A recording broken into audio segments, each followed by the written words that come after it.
Aujourd'hui, nous sommes en compagnie de Cécile Bodin pour son excellent roman, même polar, on va dire, qui s'appelle Dur comme fer aux éditions Terre de France. C'est une question classique, mais l'origine du roman, tout simplement.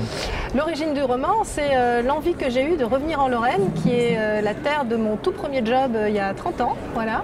J'ai passé 3 années formidables en fait entre Villerue et Longwy principalement.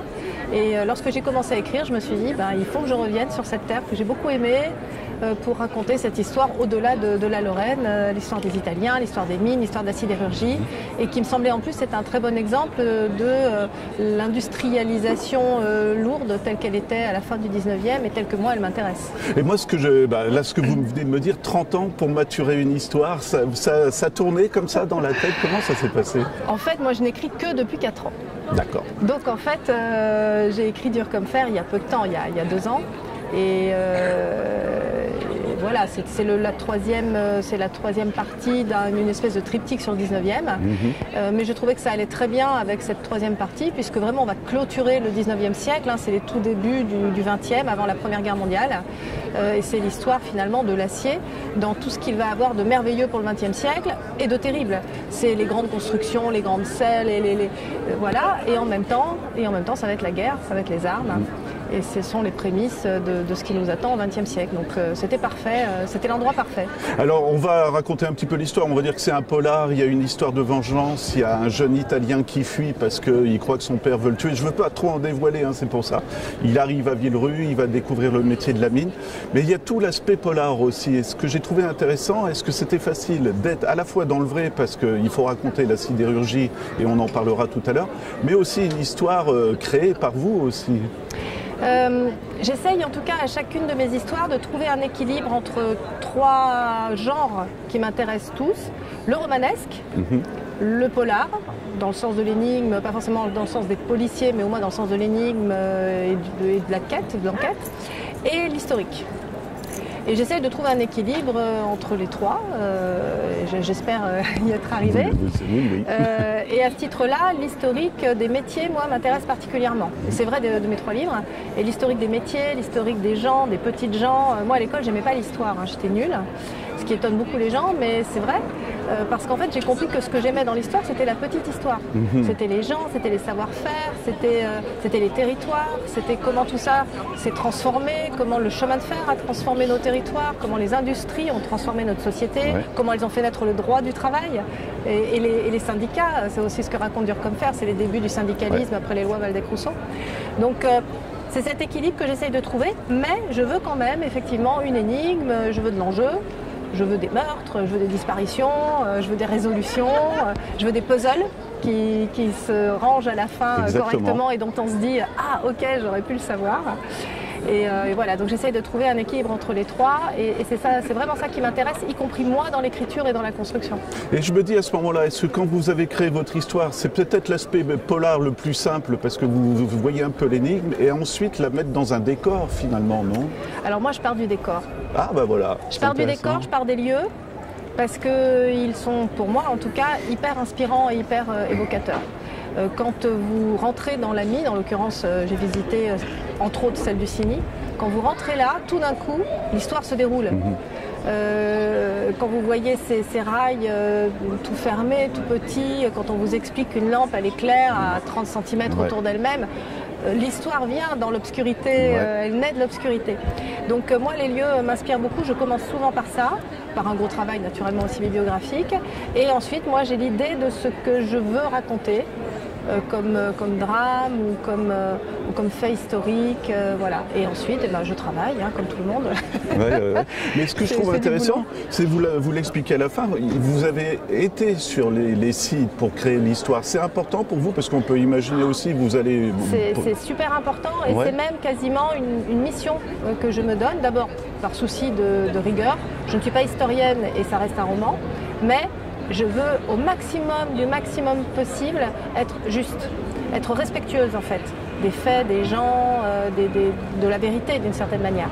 Et je vais voir roman que je prépare, je passe beaucoup de temps avec les associatifs, les élus, les historiens locaux, mais ça vous met les pas de la pression, anonymes. ça, justement Non, parce qu'ils vont m'aider à pas dire de bêtises.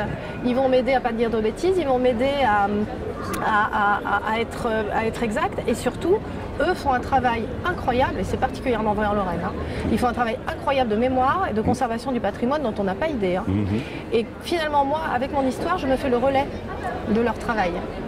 Et moi, la seule pression, c'est d'être respectueuse et loyale envers tout ce qu'ils ont bien voulu me confier, me raconter, me prêter. Et je suis heureuse d'être une espèce de porte-voix, dans un genre romanesque, bien sûr, d'une réalité qu'ils m'ont racontée. Donc non, c'est indispensable pour moi d'aller les voir. Accessoirement, j'adore. C'est le meilleur moment de mon histoire, c'est quand je vais sur place rencontrer les gens, qu'ils me montrent, qu'ils me racontent, qu'ils m'ouvrent des fois des albums de famille. J'ai rencontré un monsieur, un ancien syndicaliste de la sidérurgie, qui a une collection de cartes postales de 1905 qui est complètement dingue, qui m'a ouvert son salon pour me la montrer.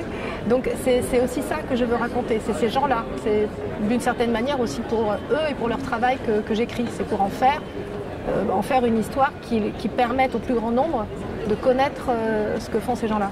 Voilà, puis ça raconte aussi le fait de partir de l'Italie, et les voyages, c'est pas aussi simple que ça, c'est pas dire je vais partir en France parce qu'on gagne de l'argent, c'est difficile de prendre le train, il faut des passeurs, c'est impressionnant ça aussi. C'est impressionnant, et surtout quand moi j'ai travaillé sur Dur comme fer et sur ces grandes migrations italiennes, j'ai été assez surprise parce que dans mon imaginaire à moi, je pensais que ça s'était passé crème, quoi. Ouais. On adore l'Italie, on adore les Italiens, donc pour moi, il n'y avait pas de débat. Et j'ai découvert que non, ça s'est pas du tout passé crème, ça a été compliqué, ça a été dur, il y a eu des chasses à l'ours, j'ai eu des thèses incroyables sur... Alors on va dire chasse à l'ours, qu'est-ce que c'est Alors la chasse à l'ours, c'est à l'époque le fait pour un certain nombre, généralement de Français, de s'en prendre de manière organisée en bande à des Italiens immigrés venus travailler. Donc on les chassait dans les baraquements, on en a assassiné quelques-uns, notamment à Aigues-Mortes à peu près dans ces époques-là. On fait des descentes dans les pensions pour les faire fuir, enfin voilà, avec des bastonnades, enfin c'est pas de la rigolade, quoi. Il y avait une vraie hostilité de la population. Alors il faut aussi, c'est pas un jugement de valeur, mon propos, c'est factuel. Il faut aussi imaginer qu'à l'époque, par exemple à Ussigny, j'ai étudié notamment les recensements de cette période, on a quasiment 2/3 de l'effectif de la ville qui est immigrée italienne. Je veux dire, c'est massif. Donc c'est compliqué, c'est des hommes, principalement, c'est pas des familles au départ, donc c'est des hommes, avec tout ce que ça induit de difficultés, de fantasmes, de promiscuité. Il n'y a pas de jugement de valeur, c'est factuel. Mais ça s'est pas passé crème. Et c'est intéressant 120 ans plus tard, de se dire finalement, de tout temps, les grandes migrations ne se sont pas passées crème. Et en tout cas, celle-ci, on a parfaitement réussi à la gérer et l'intégrer avec le temps. Voilà. Alors, si on parle de Nando, c'est le premier personnage, on va dire, qui arrive à Ussigny. Ce que j'ai trouvé intéressant, moi, je ne veux pas trop dévoiler parce qu'il faut donner envie, mais il va trouver du travail. Il reste plusieurs années alors qu'il a encore sa femme en Italie. Et il réalise qu'il est bien quand même en France, finalement. Et ça, j'aime bien parce que c'est pas le gars qui veut retourner en Italie à tout prix, quoi, finalement. Oui, contre toute attente, il vient pour fuir une famille mafieuse et finalement, il va aimer. Il va aimer la France, il va aimer le travail à la mine, il va être bon, il va aimer une femme, il va aimer ce pays et finalement, il va s'y sentir bien. C'est aussi une façon de montrer que même si ces métiers sont très durs, très violents, très cruels, en même temps, il génère une fierté pour qui les faisait. Un plaisir, un honneur, une solidarité pour qui les faisait, qui a du sens et qu'aujourd'hui, par exemple, dans le travail, on a du mal à retrouver. Et finalement, ces métiers très durs, très exigeants, finalement, ils étaient aussi porteurs de sens, de solidarité et de plaisir aussi, et de grande fierté. Et c'est ça que va trouver Nando. Il va trouver cette fierté-là et elle va lui plaire. Et ce que je trouve intéressant, on va parler des grèves justement, parce que je vous le disais juste avant de tourner, vous faites tomber certaines images, moi je dirais, parce qu'on a toujours l'idée, les ouvriers se sont battus, ils ont réussi. Et vous expliquez déjà que Nando, ça n'intéresse pas du tout, alors que normalement il devrait faire partie, parce qu'il parle français, il devrait faire l'interlocuteur. Et ça ne l'intéresse pas. Et les grèves, ça n'a pas non plus apporté grand-chose aux ouvriers finalement. Alors Nando est un personnage absolument pas belliqueux, à la limite du lâche par moment, qui fuit toute forme de violence. Alors il a fui la violence de sa famille mafieuse, mais il retombe finalement en France dans une autre forme de violence, qui est la violence syndicale, à l'époque d'un antagonisme très fort entre les syndicats rouges, et donc plutôt les syndicats ouvriers, et les syndicats jaunes, les syndicats ouvriers de patrons. Ce qui est intéressant aussi, c'est de montrer, et sociologiquement ça a été peu étudié, qu'on a toujours considéré qu'un quart à un tiers des ouvriers, à l'époque, faisaient partie des jaunes, c'est-à-dire défendaient le patronat. Voilà. Enfin, c'est pas anecdotique, c'est pas majoritaire, mais c'est pas anecdotique. Lui ne veut pas prendre parti, il essaye de se tenir loin de ces violences, mais effectivement, bon, il va avoir du mal. Et les grèves de 1905, de ce que j'en ai lu, je n'étais pas née, mais de ce que j'en ai lu, effectivement, n'ont pas donné grand-chose, en tout cas rien qui n'aurait été obtenu par la force du temps tout à fait normale. Mais parce que ce n'était pas vraiment des grèves de revendication, c'était des grèves d'exaspération. C'était les grèves de gens qui, bien que travaillant follement, avaient tant de retenue, notamment des économas, etc., avaient tant de retenue sur leur paye à la fin du mois qu'il n'y avait plus de paye. Mais c'était une façon de tenir les ouvriers par les patrons, je pense, ça aussi, non? Oui, probablement. Et puis c'était l'ordre, entre guillemets, des choses. Et vous avez des gens juste qui se disent, mais comment je vais faire une vie comme ça? Et quand j'ai préparé cette histoire et que j'ai donc étudié la bibliographie sur 1905, moi ça m'a beaucoup fait penser aux Gilets jaunes. C'est-à-dire une espèce de cri collectif. Il n'y a pas des revendications organisées, des leaders super identifiés, etc. Non, il y a véritablement un trop-plein d'exaspération d'une population qu'on ne peut plus pressuriser à ce point. Ça n'est plus possible. Je ne suis pas certaine qu'il y ait eu à l'époque une volonté, au sens complotiste du terme, une volonté construite de maltraiter les gens. Au contraire, ils en cherchaient, ils avaient besoin de main-d'œuvre. Simplement, il y avait aussi une méconnaissance de la réalité, je pense, de la vie des gens. Et à un moment donné, ils ont besoin de faire savoir que c'est plus possible, qu'ils ne peuvent plus vivre. Donc c'est une grève d'exaspération, et en cela, elle est assez romanesque. Oui. Moi, je continue à vous envoyer des fleurs, mais la description justement des usines, des choses comme ça, on y est vraiment. Vous parlez de la couleur, on sent aussi un peu, je vais dire, le soufre, tout ce qu'il y a.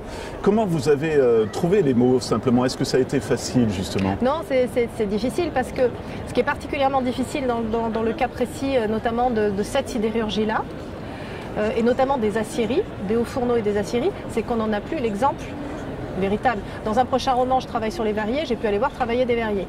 Là, je ne peux pas aller voir travailler les gens. Donc il faut reconstituer au plus près les bruits, les odeurs, les process et tout ça. Donc je travaille d'abord, donc j'ai récupéré l'album du cinquantenaire des aciéries de Longwy. Où on trouve beaucoup de planches de dessins et de descriptifs des process, y compris des process techniques et chimiques. Donc ça aide quand même bien à comprendre. J'ai récupéré aussi De Sueur et d'acier, qui est un film très très intéressant, qui porte le témoignage des derniers de la sidérurgie, et qui raconte le rythme au sifflet, qui raconte les bruits, qui utilise un vocabulaire particulier. Voilà. Donc je me suis beaucoup inspirée de tout ça, puis après j'essaye d'imaginer. Voilà. J'essaye d'imaginer ce que ça peut faire, ça c'est le travail du romancier. Mais pour peu qu'on ait des bonnes informations et qu'on soit un peu inspiré, parce qu'on trouve ça intéressant. Moi je trouve ça intéressant parce que ma culture originelle est scientifique. Donc moi la transformation d'un minerai en fonte puis en acier, je trouve ça fascinant. Bon, je suis peut-être la seule. Mais il y a encore des musées qui proposent ça. C'est de la chimie, quoi. C'est de la magie. Donc je trouve ça très beau. Puis la fusion, l'acier en fusion, c'est très beau. Et puis bien évidemment, c'est très évocateur, c'est très symbolique. C'est le sang, c'est le cœur, c'est la passion, c'est brûlant.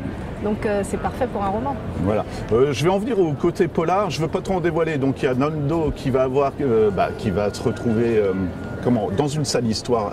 Et 10 ans plus tard, je résume vraiment, mais son fils va venir parce qu'il n'a plus de nouvelles de son père, il veut le retrouver. Et le final est tout simplement magnifique. C'est ce que je voulais vous demander. C'est un plaisir de promener le lecteur aussi. C'est un plaisir et c'est un devoir. Ouais. Alors c'est un plaisir pour moi bien sûr, et c'est un devoir parce que l'idée c'est aussi qu'à la fin, il en est pour son temps de lecture, si je puis dire. Moi je suis consciente, parce que je suis aussi une lectrice, et je suis consciente, quand on prend 6 à 7 heures de la vie de quelqu'un, ça n'est pas rien. On lui doit, à la fin, une espèce de sentiment, d'accomplissement, de plénitude. Et c'est comme un bon repas, ça doit aussi se terminer sur un bon dessert. Hein. Voilà. Donc c'est un vrai travail, d'autant que moi j'ai à cœur d'essayer tout au long de l'histoire de glisser partout les indices. Exactement. Qui font que la fin ne tombe pas comme un cheveu sur la soupe, genre ah bah tiens c'était le voisin qu'on ne connaît pas le coupable. Non, j'essaie de construire quelque chose qui montre que finalement toute l'histoire porte en elle les germes de sa propre solution. Alors c'est particulièrement vrai dans Dur comme fer, qui est un roman en 2 parties, où donc effectivement la première partie suit Nando et les horreurs qui vont lui arriver, et la deuxième où son fils effectivement vient enquêter sur ce qu'il est advenu du père et tenter de l'innocenter. La deuxième partie étant finalement une façon de redécouvrir la première sous un angle nouveau et s'apercevoir que ce qu'on a nous-mêmes, lecteurs, cru ou pensé dans la première n'est pas tout à fait la vérité. Parce que c'est aussi un roman, vous l'avez compris, sur les préjugés et les apparences. Voilà. Est-ce que c'est facile justement, parce qu'il faut équilibrer tout ça, faire un parallèle. Je pense que c'est aussi un jeu pour vous de, encore une fois, promener le lecteur. Et est-ce que la fin, vous l'avez pensé tout de suite ou vous vous êtes dit il y a d'autres fins peut-être, ou comment ça s'est passé? Moi je construis vraiment, je construis une maison quand je construis un roman. Et je n'attaque pas la construction, donc tous mes plans ne sont pas nickel. Voilà. Donc je sais absolument tout ce qui va se passer quand je commence à écrire, et ensuite je suis mes plans. Mais ça c'est la scientifique. Plein de gens font autrement. Hein. Moi je fais comme ça, donc moi je sais vers où je vais, et le fait de savoir exactement vers où je vais me permet tout au long de l'histoire d'être cohérente, de glisser ce qu'il faut et d'être cohérente avec cette fin vers laquelle moi aussi je vais. Voilà. Et vers laquelle j'emmène le lecteur. Je ne veux pas en parler, mais comment, parce que c'est frustrant, j'aimerais bien dire, mais c'est très émouvant le final, finalement. Comment on pourrait en parler sans trop le dévoiler? On ne peut pas. Ouais, c'est ça. Non, mais je suis en train de me dire, j'ai envie, mais on ne peut pas. Non, on ne peut pas. On peut pas, mais finalement, il est écrit. Ouais, voilà, c'est ça. Galerie de personnages aussi, je trouve ça génial. Le Borgne, le Caporal, Lucie. C'est émouvant aussi, c'est des personnages qu'on aime bien, et je pense que pour vous aussi, c'est dur de les quitter, non? Oui, alors surtout, vous avez raison d'en parler, ce qu'on pourrait appeler les seconds rôles. Ouais. Pour moi, un bon film, et c'est pareil d'un bon livre, tient beaucoup à ses seconds rôles. Quand on a bien travaillé les seconds rôles, je les trouve pas du tout secondaires, les seconds rôles, parce que c'est eux qui vont donner de l'épaisseur, de la consistance, du relief et de la crédibilité au récit. Donc effectivement, j'ai travaillé Lucie parce que c'est une prostituée, elle raconte aussi cette période où la prostitution est légale et nécessaire quand vous avez un afflux de jeunes hommes comme ça. Le journaliste parce qu'il symbolise effectivement cette époque où les médias sont très présents et très antagonistes. Hein, les médias rouges, les médias jaunes qui s'envoient des horreurs par articles interposés. Donc la responsabilité médiatique et voire la culpabilité médiatique, hein, elle est incarnée effectivement. Voilà, ce que je veux dire, c'est que ces seconds personnages sont importants parce qu'ils ont du sens. Ils servent véritablement l'histoire et la toile de fond que je veux dépeindre. Voilà. C'est une histoire. Est-ce qu'elle doit vous plaire à vous ou est-ce que vous pensez au lecteur justement? J'essaie bien sûr de penser au lecteur. Ouais. Je sais que je n'écris pas pour moi. Mais elle doit me plaire à moi en tant que lectrice. Elle ne doit pas me plaire à moi en tant que celle qui écrit. Moi, je suis au service d'eux. Elle doit me plaire en tant que lectrice. Quand je la relis à la fin, je me dis, est-ce que tu aimerais lire ça? Alors, c'est difficile d'être objectif parfois, mais quand même, on a quand même une vague idée. On dit, ah ouais, c'est pas mal. Même quand je le relis, je m'ennuie pas. Voilà. Mais bon, pour vérifier, je fais lire à mon mari, ma mère et une copine avant même d'envoyer à l'éditeur pour être sûre que je suis objective. Voilà. C'est une question qui va peut-être vous paraître bête, mais l'écriture, je pense que ça peut être assez rapide. Mais quand je vois toute la recherche qui avance, ça vous a pris combien de temps pour un bouquin comme celui-ci? Parce que vous êtes allé sur le terrain, oui, bien sûr. Et puis j'ai lu un paquet de bouquins, épluché un paquet de thèses, épluché un paquet d'archives numérisées. Non, c'est un gros boulot. Plus bien sûr le travail sur le terrain aux archives départementales et ailleurs. Il y a 6 mois de préparation. D'accord. Pour un mois d'écriture, il y a 6 mois de préparation. Et là-dedans, vous allez chercher des pièces en disant ça, j'en aurai besoin, cette partie dans l'usine, il y aura une scène qui va s'y passer. Oui, et puis j'ai besoin d'informations. Par exemple, à un moment donné, on évoque les maladies, par exemple. Dont on parle assez peu, mais il y avait des épidémies terribles liées notamment à la promiscuité et à une hygiène défaillante. Ces informations-là, je les ai trouvées aux archives départementales dans des relevés épidémiologiques, des notes de médecins à l'époque départementaux, etc. Donc j'en ai besoin et quand je lis ça, je me dis ok, c'est un fait majeur et je dois le glisser parce que sinon je passerai à côté de quelque chose et je vais même l'utiliser. Je vais même l'utiliser pour la trame de l'histoire. Est-ce que vous voyez ça un peu aussi comme un témoignage? Je veux dire, les anciens sidérurgistes vont lire votre bouquin, vont s'y retrouver, je pense aussi. Écoutez, vraiment j'espère. Vraiment j'espère, c'est un de mes objectifs et pour le coup je tremble plus de ça que des critiques. Oui, parce que il me semble en tout cas que j'écris pour ces gens-là. J'écris pour ces régions. C'est un hommage aussi, quelque part. C'est un hommage, c'est complètement un hommage. Encore une fois, c'est le cas de mes 3 ouvrages. Ce sont des hommages à des régions, des gens, des ouvriers. Je suis passionnée par le monde ouvrier et l'industrialisation. Donc c'est un hommage. Et quand des Lorrains et des Italiens lorrains, enfin des gens d'origine italienne, ça commence à venir, parce qu'il est tout récent, il est sorti il y a 15 jours.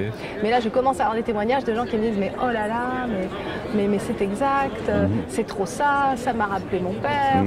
Et ben je me dis ok, c'est gagné. Voilà, moi je ferai juste une dernière remarque, c'est que on est basé dans le PIO, la télé locale, c'est de lire ce bouquin et d'aller se promener dans les endroits, parce que moi j'ai la chance d'avoir filmé par là-bas, et on y retrouve tout et on a l'impression de voir les personnages. Oui, c'est une autre façon de visiter ces endroits. Et pour, par exemple, Marc de Fabrique, un de mes romans précédents, plein de gens maintenant viennent me voir en salon en me disant « Ah, après avoir lu votre bouquin, on est allé visiter les soieries machin, on est allé visiter les glacières de bidule. » C'est formidable, etc. Et là, je me dis, c'est gagné. Voilà, et je me dis plus largement, ça doit être passionnant pour vous, parce que vous découvrez des tas d'anciens métiers. Moi, je me cultive incroyablement.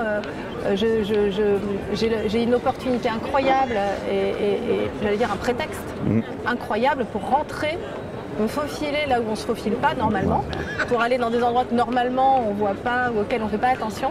Et j'accède à des héritages qui sont incroyablement passionnants. C'est ça aussi, c'est que ça ne soit pas oublié, justement. Vous laissez une trace écrite au moins. Je ne veux pas que ce soit oublié et je veux qu'on le découvre de manière dynamique. Quand on visite la mine, elle est éteinte.